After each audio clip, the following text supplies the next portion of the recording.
Assalamualaikum warahmatullahi wabarakatuh. Perkenalkan, nama saya Haziah Triana Ariko, NIM 2005018083. Di sini saya akan mereview sebuah berita yang berjudul tentang kanker narkotik di kompleks tentara. Di sini dijelaskan bahwa ada satu kelompok tentara yang datang ke perumahan Komando Cadangan Strategis Angkatan Darat atau disebut dengan Kostrad.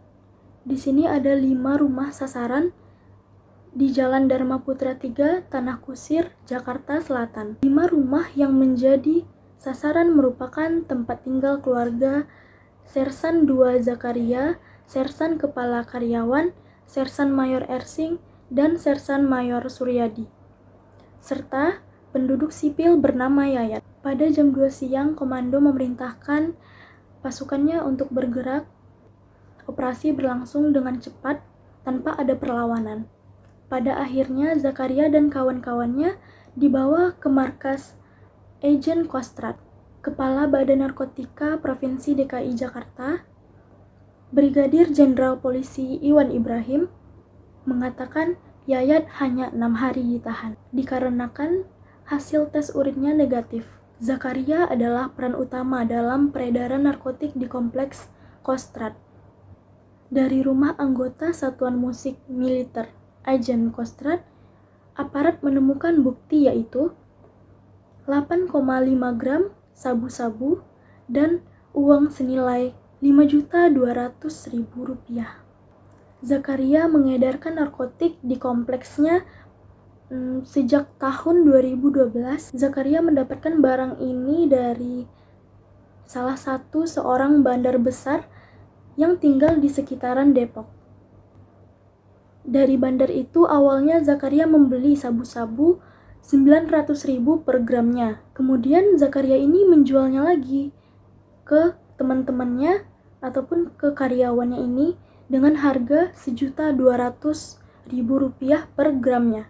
Lalu karyawan Zakaria ini memecah sabu-sabunya tadi dengan kantong yang ukurannya kecil-kecil, kemudian dijualnya 200-300.000 per paketnya. Sedangkan Ersing dan Suryadi mengaku mendapatkan narkotik dari karyawan tersebut. Dua orang ini mengaku sebagai pengguna, bukan pengedar. Saat rumah mereka digerebek, tentara menemukan 400 kantong plastik yang berukuran kecil-kecil dan alat isap sabu di rumah Yayat. Tetapi Yayat bilang itu punya karyawan, bukan punya dia.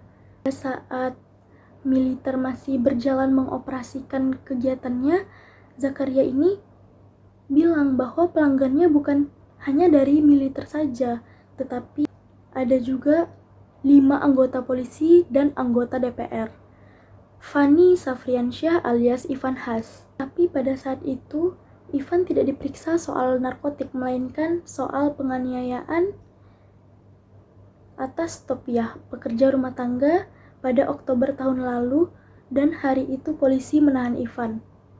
Di satu sisi juga ternyata polisi dapat info bahwa Ivan ini telah tes urin, dan Ivan sudah 6 kali membeli narkotik di kompleks itu.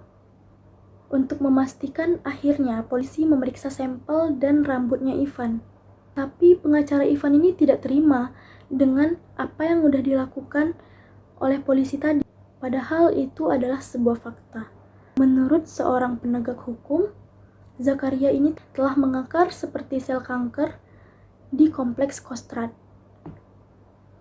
Karena dari satu titik semakin menyebar di sekitaran perumahannya.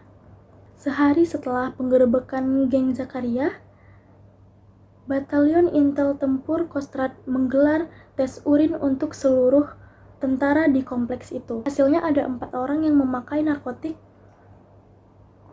Mereka adalah Sersan Mayor Syahrul, Sersan 1 Anton Siregar, Kopral Kepala Nasikun, dan Kopral Kepala Bambang Gustono. Di rumah Bambang ditemukan 1.000 plastik yang berukuran kecil-kecil yang akan digunakan untuk wadah sabu-sabu. Bambang mengaku mendapatkan narkotik ini dari seorang residivis yang pernah dipenjara di Lembaga Permasyarakatan Khusus Narkotika Nusa Kambangan.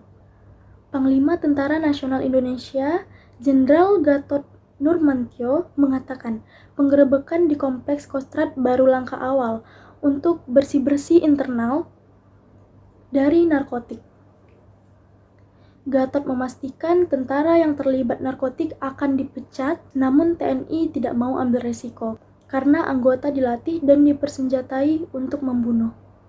Sekian, terima kasih. Assalamualaikum warahmatullahi wabarakatuh.